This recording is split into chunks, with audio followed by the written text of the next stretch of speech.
Hello everyone, आपका स्वागत है इस वीडियो में। और आज जो हम कवर करने वाले हैं इस वीडियो के अंदर, वो उत्तराखंड के अंदर जो कोसिक समिति का गठन हुआ था। आज इस वीडियो में हम चर्चा करेंगे कि कोसिक समिति का गठन कब और क्यों कैसे हुआ था, ठीक है। और कोसिक समिति का गठन जो था, जब राज्य आंदोलन चल रहे थे उत्तराखंड राज्य को बनाने के लिए, उस समय इस समिति का महत्वपूर्ण गठन किया गया, ठीक। तो आइए जानते हैं कि कोसिक समिति का गठन क्यों हुआ था और कोसिक समिति का गठन किन परिस्थितियों में क्यों किया गया और उसकी सिफारिशें क्या क्या थी। ये कोचिंग समिति आपके एग्जाम के लिहाज से भी बेहद महत्वपूर्ण है। चाहे आप यूके ट्रिपल एससी के कितने एग्जाम दें या यूके पीएससी के जितने भी एग्जाम हैं, सभी को आपका ये लेक्चर कवर करने वाला है, ठीक। तो आइए जानते हैं कि कोशिक समिति का गठन क्यों हुआ। देखिए, सबसे पहले बात ये आती कि कोशिक समिति आखिर बनी क्यों। तो कोशिक समिति का स्थापना का जो उद्देश्य था, वो महत्वपूर्ण उद्देश्य क्या था। तो देखिए, कोशिक समिति का गठन का उद्देश्य की अगर मैं बात करूं, तो इसका एक उद्देश्य था कि अलग राज्य का गठन करना। कि अलग राज्य का जो गठन है वो किया जाए या ना किया जाए, इस बात के लिए तत्कालीन मुख्यमंत्री मुलायम सिंह यादव ने कोशिक समिति का गठन किया था, ठीक। दूसरा मुद्दा उस समय यह था कि उससे पहले जितने भी संगठनों ने आंदोलन करा, तो उनकी एक मांग थी, जिसमें स्पेशली उत्तराखंड क्रांति दल की एक महत्वपूर्ण मांग ये थी कि जो राज्य अगर बन जाए, ठीक। तो मैंने आपको बताया कि उद्देश्य क्या था, एक तो राज्य का गठन करना था और एक उद्देश्य था कि उत्तराखंड की राजधानी जो है वो क्या बनाई जानी चाहिए। अब इसके बाद बात ये आती कि आखिर कोशिक समिति की स्थापना हो कब गई। देखिए, स्थापना को लेकर दो महत्वपूर्ण चीजें हैं। स्थापना की अगर मैं बात करूं घोषणा की, तो इस समिति को बनाने की जो घोषणा है वो जनवरी माह में वर्ष 1993 को की गई थी। जबकि कोशिक समिति की जो पूर्णतः गठन हुआ था, अर्थात आप कह सकते हो कि कोशिक समिति जो है वो पूर्णतः अस्तित्व में कब आई थी। तो कोशिक समिति जो है वो 4 या 5 जनवरी को, ध्यान से सुनना, 4 या 5 जनवरी को 1994 में ये अस्तित्व में आई। और उस समय इस समिति की स्थापना करने वाले कौन थे, तो उनका नाम था मुलायम सिंह यादव, जिनका हाल ही में भी कुछ समय पहले निधन हो चुका है। तो मुलायम सिंह यादव जो थे उस समय उत्तर प्रदेश के सीएम थे। और आप जानते हैं कि मुलायम सिंह यादव जो है वो समाजवादी पार्टी के संरक्षक रह चुके थे और समाजवादी पार्टी का गठन भी इन्होंने ही किया था। मुलायम सिंह यादव की जो सरकार थी उस समय वो समाजवादी पार्टी की सरकार थी, जिसका समर्थन उस समय बहुजन समाज पार्टी ने दिया था। देखिए, अगर मैं समाजवादी पार्टी की बात करूं, तो ये उत्तर प्रदेश का एक प्रमुख राजनीतिक दल है। और जिसकी स्थापना, अगर समाजवादी पार्टी की स्थापना की बात करें, तो 1992 ईस्वी में समाजवादी पार्टी की स्थापना की गई। आप जानते हैं कि जब कोसिक समिति का गठन मुलायम सिंह यादव के द्वारा किया गया, जो समाजवादी पार्टी के थे और उस समय उत्तर प्रदेश के सीएम थे, ठीक। समाजवादी पार्टी का गठन 1992 में हो गया था और 1992 ईस्वी के चुनावों में समाजवादी पार्टी का जो समर्थन किया वो बहुजन समाज पार्टी ने किया था, जिसकी सुप्रीमो मायावती है, ठीक। अब उस समय तत्कालीन प्रधानमंत्री कौन थे, तो देखिए, तत्कालीन प्रधानमंत्री जो थे उस समय वो थे आपके नरसिम्हा राव। अगर आपसे पूछता कि उत्तराखंड में जब कोसी समिति का गठन हुआ तो उस समय भारत के प्रधानमंत्री कौन थे, तो वो थे आपके नरसिम्हा राव। ध्यान रखना, नरसिम्हा राव जो है भारत के प्रधानमंत्री 1991 से लेकर वर्ष 1996 तक रहे थे। दूसरी बात, जब कोसी समिति का गठन हुआ तो तब उत्तर प्रदेश के सीएम कौन थे। उत्तर प्रदेश के सीएम इसलिए क्योंकि अलग राज्य जो बनाया जा रहा है वो उत्तर प्रदेश का पुनर्गठन करके ही बनाया जाना था। अब उत्तर प्रदेश के उस समय सीएम कौन थे, तो अभी आपको इस बारे में बताया कि उस समय इसके जो गठन करता थे मुलायम सिंह यादव। ध्यान रखना, जो मुलायम सिंह यादव थे वही कोसिक समिति का गठन करता थे। अब मुलायम सिंह यादव ने कोसिक समिति का गठन किया और कोसिक समिति का गठन होने के बाद इसका जो अध्यक्ष बनाया वो मुलायम सिंह यादव ने रमाशंकर कौशिक को बनाया। इसका जो अध्यक्ष बनाया वो रमाशंकर कौशिक को बनाया गया। अब कौशिक समिति की स्थापना हो गई, कौशिक समिति के अध्यक्ष बने रमाशंकर कौशिक। अब प्रश्न ये था कि कौशिक समिति के अंदर जो अध्यक्ष बने हैं रमाशंकर कौशिक, ये उस समय उत्तर प्रदेश के कैबिनेट के एक प्रमुख मंत्री थे, या एक कैबिनेट मंत्री थे जो मुलायम सिंह यादव की सरकार के महत्वपूर्ण मंत्री थे। ध्यान रखना, रमाशंकर जो कौशिक थे ये आपके उस समय शहरी विकास मंत्री थे।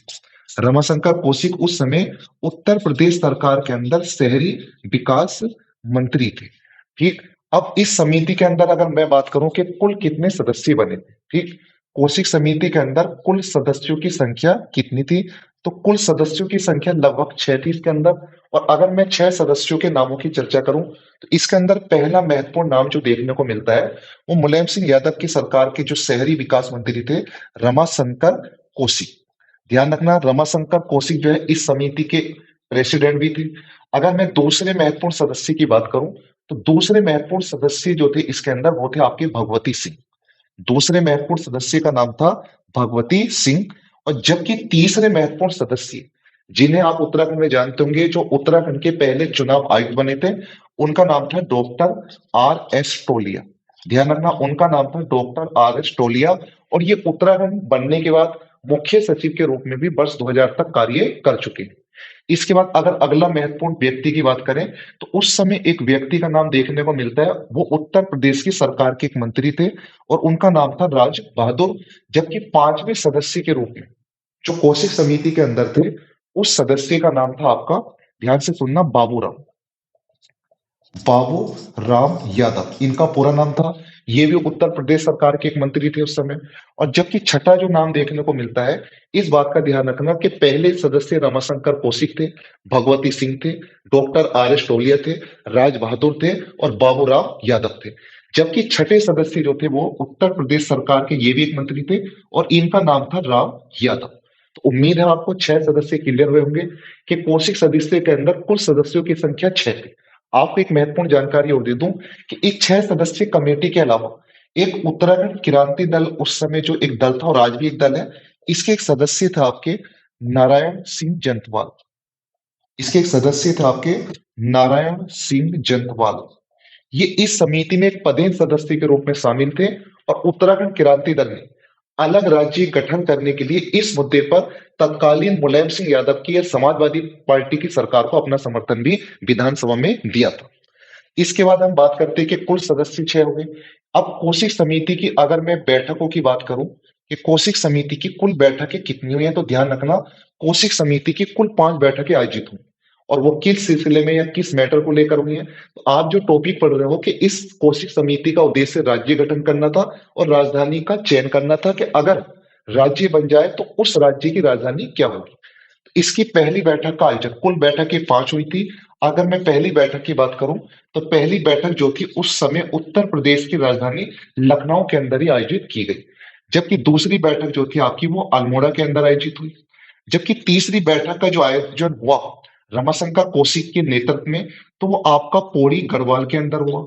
जबकि चौथी बैठक का जो आयोजन हुआ वो आपका काशीपुर के अंदर हुआ। काशीपुर वर्तमान में उधम सिंह नगर जिले की तहसील, ठीक, जो उत्तराखंड का एक नगर निगम भी है। जबकि अगर मैं पांचवी बैठक की बात करूं, तो अंतिम बैठक जहां से शुरू हुई थी पहली बैठक, उसी शहर में अंतिम बैठक का आयोजन किया गया। तो उम्मीद है आपको कुल सदस्य क्लियर हुए होंगे और कुल आपकी कितनी बैठकें हुई है ये बात भी क्लियर हुई होगी। आइए एक बात, इस बात को रिपीट कर लेते हैं। कौशिक समिति पृथक राज्य आंदोलन के लिए जो बनाई गई थी, उसकी स्थापना का उद्देश्य क्या था, तो एक राज्य गठन के लिए सिफारिशें करना था और राजधानी क्या होनी चाहिए इस बात का जनता में जाकर सर्वे करना था। दूसरी बात, कौशिक समिति की स्थापना, कौशिक समिति की स्थापना की घोषणा जनवरी 1993 ईस्वी को तत्कालीन उत्तर प्रदेश सरकार के मुख्यमंत्री मुलायम सिंह यादव द्वारा की गई। जबकि इसका गठन जो पूर्णतः गठन हुआ, ये आप कह सकते हो कि कौशिक समिति जो अस्तित्व में आई है वो आपकी 4-5 जनवरी 1994 को आई है। अब इसके गठनकर्ता का सवाल आता है आपके सामने कि कौशिक समिति के गठनकर्ता कौन थे, तो वो थे आपके मुलायम सिंह यादव, जो उस समय समाजवादी पार्टी के प्रमुख थे और उस समय उत्तर प्रदेश के चीफ मिनिस्टर भी थे। और मैंने साथ में आपको बताया कि ये जो 1992 में या 93 में जो मुलायम सिंह यादव की सरकार बनी थी, इसको समर्थन दिया था बहुजन समाज पार्टी ने, जिसकी सिप्रोमो आप जानते होंगे कुमारी मायावती है। इसके बाद समाजवादी पार्टी की अगर मैं अलग से एक बात बताऊं, तो समाजवादी पार्टी का गठन जो है वो सन 1992 में हो चुका था। अब कौशिक समिति की जब स्थापना हुई, तो तत्कालीन आपसे 2 प्रमुख जरूर बातें पूछेगा कि उस समय देश के पीएम कौन थे, प्रधानमंत्री कौन थे, और उस समय देश के सीएम कौन थे, चीफ मिनिस्टर कौन थे। देश के नहीं, सॉरी, उत्तर प्रदेश के सीएम कौन थे, तो उस समय देश के पीएम थे नरसिम्हा राव, जो 1991 से लेकर 1996 तक देश के प्रधानमंत्री रहे। अब मैं बात करूं उत्तर प्रदेश के उस समय सीएम कौन थे, तो वो थे मुलायम सिंह यादव, जिनकी ऊपर मैं अभी चर्चा कर चुका हूं। अगली बात आती है कि कौशिक समिति के अध्यक्ष कौन थे, तो वो बनाए गए थे रमाशंकर कौशिक। और ये उत्तर प्रदेश की सरकार में तब शहरी विकास मंत्री या आप कह सकते हो नगर विकास मंत्री थे। कौशिक समिति की अगर मैं बात करूं सदस्यों की, तो ध्यान रखना कौशिक समिति के अंदर लगभग 6 सदस्य थे। इस समिति के जो मुखिया थे वो रमाशंकर कौशिक थे, जो उस समय सरकार में नगर विकास मंत्री थे। जबकि अन्य महत्वपूर्ण सदस्यों में भगवती सिंह, आर.एस. टोलिया, राज बहादुर, बाबूराम यादव और राम यादव। जबकि नारायण सिंह जंतवाल उस समय उत्तराखंड क्रांति दल के विधायक थे, जो उस समय उत्तराखंड क्रांति दल का लखनऊ विधानसभा में एक तरीके से कह सकते हो प्रतिनिधित्व करते थे, और ये पदेन सदस्य के रूप में इस समिति में भी शामिल थे। अब इसके बाद बात ये आती है कि कौशिक समिति तो गठित हो गई, कौशिक समिति के सदस्य क्लियर हो गए। अब कौशिक समिति ने अपना कार्य शुरू करा। अब कौशिक समिति ने जब अपना कार्य शुरू करा, तो कौशिक समिति ने कुल 5 बैठकें आयोजित की, जिसमें कि 3 बैठकें वर्तमान उत्तराखंड में आयोजित हुई, जबकि अगर कुल बैठकों की आप बात करें तो कुल 5 बैठकों का आयोजन किया गया। इसके बाद बात ये आती है, अगर आपसे एग्जामिनर ये पूछता है कि उत्तराखंड में कौशिक समिति की बैठक का आयोजन निम्नलिखित में कहाँ हुआ था या कहाँ नहीं हुआ था, तो आपको 3 स्थान जरूर ध्यान रखने, अल्मोड़ा, पौड़ी और काशीपुर। जबकि कुल बैठकें 5 आयोजित हुई थी, एक बैठक लखनऊ, अल्मोड़ा, पौड़ी, काशीपुर और लखनऊ। क्लियर। सवाल आपको आने वाले टाइम में यह भी बन सकता है कि कौशिक समिति की बैठकों के सही क्रम का चयन कीजिए, तो आप इस क्रम से इस बैठकों को जान सकते हैं। इसके बाद मैं अगर बात करूं कि कौशिक समिति की बैठकें आयोजित हो गई, और बैठकों को करने के बाद कौशिक समिति ने अपनी रिपोर्ट सरकार को कब सौंपी, तो ध्यान से सुनना, सरकार ने जो अपनी रिपोर्ट थी वो कौशिक समिति को कब सौंपी। देखिए, अगर हम रिपोर्ट की बात करते हैं, तो रिपोर्ट की बात यह है कि रिपोर्ट को, एक तो बात होती है कि सरकार को अपनी रिपोर्ट सौंप दी, ठीक, और एक बात आती है कि इनकी रिपोर्ट को सरकार ने स्वीकार कब करा। इन 2 महत्वपूर्ण बिंदुओं पर हम चर्चा इस लेक्चर के अंदर अब करने वाले हैं। तो सबसे पहले मैं बात करता हूं कि रिपोर्ट सरकार को कब सौंपी थी। तो ध्यान रखिएगा, मई 1994 तक कौशिक समिति ने राज्य के लोगों से इस बात का सर्वे कर लिया था कि राज्य का गठन अलग से कर दिया जाए या नहीं किया जाए, और राजधानी के रूप में किस नगर को चयनित किया जाए। तो अगर मैं बात करूं कि स्वीकार कब करा, उत्तर प्रदेश की सरकार ने कौशिक समिति की रिपोर्ट को स्वीकार कब करा, तो ध्यान से सुनना, स्वीकार करने की एक महत्वपूर्ण डेट आपको याद रखनी है। 21 जून 1994 का दिन था, जब मुलायम सिंह यादव की सरकार ने कौशिक समिति की सिफारिशों को स्वीकार कर लिया। सिफारिशों को स्वीकार करा, लेकिन सिफारिशों को स्वीकार करने से पहले आप इस बात को इस तरीके से भी कह सकते हो कि कौशिक समिति की रिपोर्ट को स्वीकार उत्तर प्रदेश की सरकार ने कब करा, तो ये करा आपका 21 जून 1994, जबकि कौशिक समिति ने मुलायम सिंह यादव की सरकार को रिपोर्ट सौंपी मई 1994। अब ये महत्वपूर्ण चीजें हो गई।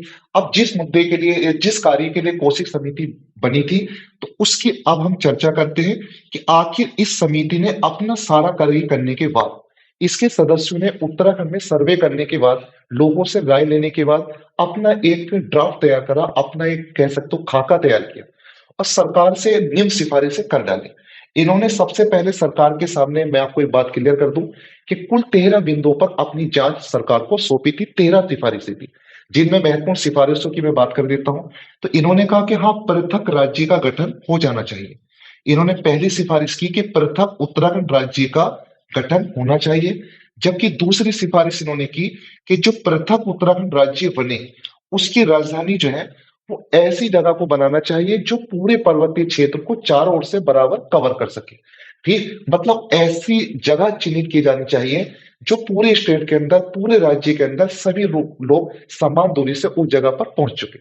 कहने का मतलब ये है कि मान लीजिए ये उत्तराखंड है, तो उत्तराखंड में कोई ऐसा स्थान हो जो मिडिल में हो, जहां से सारी विषम भौगोलिक परिस्थिति में रहने वाले लोग भी और जो नीचे रहने वाले लोग भी, उनके लिए सामान्य दूरी या समान दूरी हो। तो इसके लिए इन्होंने कहा कि गैरसैंण जो है, गैरसैंण जो है सबसे उपयुक्त हो सकता है राजधानी के लिए। तो इनकी दूसरी सिफारिश ये थी कि उस राज्य की राजधानी जिसको आप बनाना चाह रहे हैं, उसकी राजधानी गैरसैंण होनी चाहिए, और गैरसैंण जो है आपका ये चमोली जनपद के अंदर है। तीसरी महत्वपूर्ण सिफारिश की मैं बात करता हूं, तो इन्होंने कहा कि अलग राज्य का जो गठन हो, उसके अंदर 8 पर्वतीय जिलों को शामिल किया जाए, और इन 8 पर्वतीय जिलों को शामिल करने के साथ साथ उत्तराखंड के अंदर 3 मंडलों की स्थापना की जाए। तो ध्यान से सुनना, वर्तमान में उत्तराखंड में 3 मंडल है, जबकि कौशिक समिति ने अपनी सिफारिशों में कहा कि राज्य में 3 मंडल बनने चाहिए, और जबकि 8 पर्वतीय जिलों को मिलाकर राज्य का गठन किया जाना चाहिए। पर एक बात मैं आपको क्लियर कर देता हूं कि 8 पर्वतीय जिलों की बात की थी, तो वो 8 पर्वतीय आखिर थे कौन कौन से, ये जानना बेहद एग्जाम के लिए जरूरी है, क्योंकि आपसे कभी इस बात को बहुत डिटेल के साथ पूछ सकता है कि कौशिक समिति ने किस पर्वतीय जिले को उत्तराखंड में शामिल करने की सिफारिश की थी या उत्तराखंड में शामिल करने की सिफारिश नहीं की थी। तो इसमें अगर मैं पहले जिले की बात करूं तो पहला महत्वपूर्ण जिला आपका हो सकता है इसके अंदर अल्मोड़ा। दूसरा महत्वपूर्ण जिले की बात करूं तो आपका दूसरा महत्वपूर्ण जिला होगा आपका नैनीताल। और अगर मैं तीसरे महत्वपूर्ण जिले की बात करूं तो तीसरा महत्वपूर्ण जिला इसके अंदर होगा आपका पिथौरागढ़। तीसरा महत्वपूर्ण जिला होगा इसके अंदर आपका पिथौरागढ़। जबकि अगर मैं चौथे महत्वपूर्ण जिले की बात करूं तो चौथा महत्वपूर्ण जिला जो कोशिक समिति की सिफारिशों में था वो था आपका पौड़ी। पांचवें जिले की बात करूं तो पांचवा जिला इसके अंदर जो सिफारिश में आया वो था आपका टिहरी। और जो आपका छठा जिला था वो इसके अंदर सिफारिश में आया था आपका देहरादून। ठीक। अगर मैं सातवें जिले की बात करूं, पहले आप देखिए 6 जिले कौन कौन से हो गए। अल्मोड़ा, नैनीताल, पिथौरागढ़, पौड़ी, टिहरी और देहरादून। इसके अंदर दो जनपद और थे, एक था आपका चमोली और एक जिला था आपका उत्तर काशी। तो इन 8 जिलों की सिफारिश की थी कि इन 8 जिलों को मिलाकर, इन 8 पर्वतीय जिलों को मिलाकर उत्तराखंड राज्य का गठन हो जाए। उत्तराखंड की राजधानी गैरसैंण बननी चाहिए और 8 पर्वतीय जिलों को 3 मंडलों के अंदर रखना चाहिए। और 3 मंडलों की स्थापना कैसे की थी? मान लीजिए उत्तराखंड है, ये आपका कुमाऊं मंडल है और ये आपका क्या है, आपका गढ़वाल मंडल। तो इन्होंने कहा कि आधे गढ़वाल मंडल को ही लो और आधे कुमाऊं को लो, और इस आधे कुमाऊं और गढ़वाल को लेकर ये तीसरा मंडल स्थापित किया जाना चाहिए। ये गढ़वाल मंडल हो जाएगा, ये कुमाऊं मंडल हो जाएगा, और जबकि तीसरा एक मंडल और स्थापित किया जाए। तो ध्यान रखना, कौशिक समिति ने अपनी रिपोर्ट में 3 मंडल, 3 कमिश्नरी बनाने की सिफारिश की थी, और ये 8 पर्वतीय जिलों को मिलाकर। इसकी अगर मैं अन्य महत्वपूर्ण बात करूं तो इन्होंने अपनी सिफारिशों में ये कहा कि जो उत्तराखंड एक पर्वतीय जनपद, पर्वतीय आपका राज्य गठित हो, इस राज्य का गठन जो है पड़ोसी राज्य हिमाचल प्रदेश की तर्ज पर होना चाहिए। ध्यान रखना, हिमाचल प्रदेश की तर्ज पर होना चाहिए, और इस उत्तराखंड राज्य को एक विशेष राज्य का दर्जा या विशेष राज्य के रूप में स्थापित किया जाना चाहिए। तो ये महत्वपूर्ण मांगे थी जो उस समय कौशिक समिति ने सरकार से की थी। उम्मीद है आपको ये क्लास समझ में आई होगी और आपके लगभग सभी एग्जाम को ये क्लास जो है वो कवर जरूर करेगी। ठीक। तो अगर वीडियो अच्छी लगी हो तो वीडियो को सभी दोस्तों में सब्सक्राइब जरूर कराइए, सबको शेयर कीजिए, लाइक और कमेंट जरूर करके बताइए कि वीडियो अच्छी लगी है